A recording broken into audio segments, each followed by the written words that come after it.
Datadog Stock, or DDOG, is already up several 100% from when it IPO'd just a few years ago, and investors are looking at this as a potential best-in-breed software as a service company, looking at it sell off about 25% from the recent high, and they're asking themselves, is this an opportunity to back up the truck on a great company? In this video, I'm going to talk about what is Datadog. I'll also talk about their current valuation. If this is your first time tuning in, my name is Daniel, and you're watching Unrivaled Investing, a no-hype mission-focused channel trying to find you exceptional companies and unrivaled investments. In full disclosure, this is not financial advice, and at the time of this video publication, I did not own stock in Datadog. And so to understand, a quick takeaway for what's their business model, they provide mission-critical IT services for companies. Their first product, or one of their first marketable products, was around infrastructure monitoring, which helps companies see whether or not their backend, think servers, virtual machines, databases, are performing as expected. If they're not, it's a real-time update that something is amiss. And this is a critical aspect of all of their functionality, I'd argue, which is alerting the company, the folks that work in it, whether or not it's developers or ops or security, sort of saying, hey, something can be amiss. You want to catch it before the customers do. You want to ideally catch it before the customers even notice that there was potentially a problem. They've continued to rapidly innovate, launching new products like application performance management later in 2017 to ensure software applications are working. So, for example, is the average response time at a peak load acceptable? Are there performance bottlenecks? So this is really dealing with various different companies' technology stacks to make sure that they're working correctly. The key takeaway is that Datadog helps companies maintain critical applications, detect problems as they happen, track the changes, that's what log management is, and accelerate the pace of innovation, because the faster you fix these problems, the sooner you can innovate with new solutions. The ability to focus on the tech stack and addressing these critical problems for these companies, getting real-time notifications across their tech stack, this creates really strong switching costs, because companies are saying, hey, you are dealing with sort of the oxygen hose for my company. I need to make sure this doesn't go down, and so we're going to make sure that the company that notifies us if there's a problem, we're going to keep paying them. And so that is part of the reason why this business has grown so strongly. And they bill all of this on a subscription basis and charge by the usage. Because of this critical functionality, usage-based subscription business model, and innovative new products, constantly launching new products, they've maintained a very strong 130% plus net retention rate during the last 4 years. This is a very strong figure, this 130% dollar-based net retention rate. That means existing cohorts spend in aggregate 30% plus more each year without even onboarding a new customer. And they have thousands of customers. And there's a chance they continue growing at a very strong clip in the years ahead, given that they're tapping into a huge market opportunity. Management thinks that the observability opportunity is over $50 billion versus their 2021 revenue of around $1 billion. While they're not unrivaled, so I will ding them there, it's, because look, their key products seem to have plenty of sizable and quickly growing competitors, they clearly do have a very strong value proposition, as they seem to be growing at an even faster clip.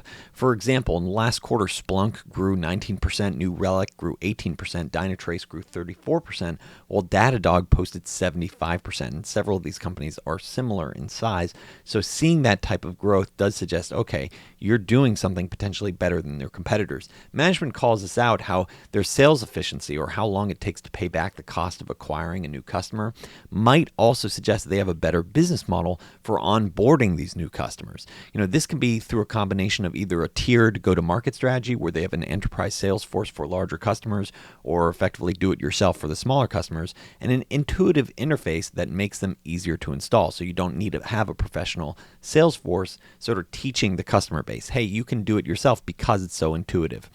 Okay, so what about valuation? First, a quick plug, where if you're interested in joining a community of fellow investors looking to learn and find exceptional companies, we have an exclusive community on Discord where I interact almost daily.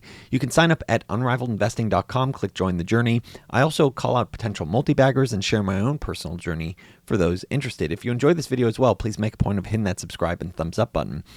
So as we consider Datadog, it's easy to recognize that they're a very strong business that's likely beating and outpacing their many competitors.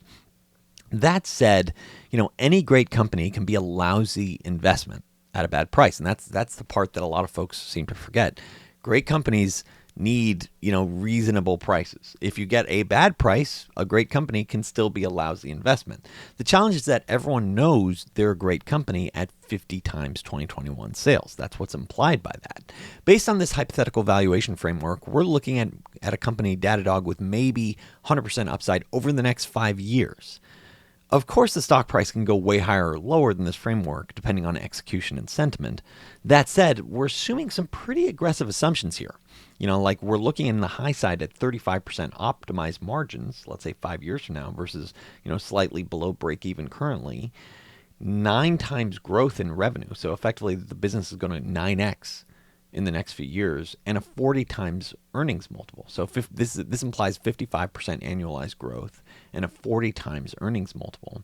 I mean, those are some really, I'd argue they're reasonable based on their current growth. Look, their most recent quarter saw an acceleration in their business. They were growing 83%, 66%. Their management's guiding to around 65%, 66%.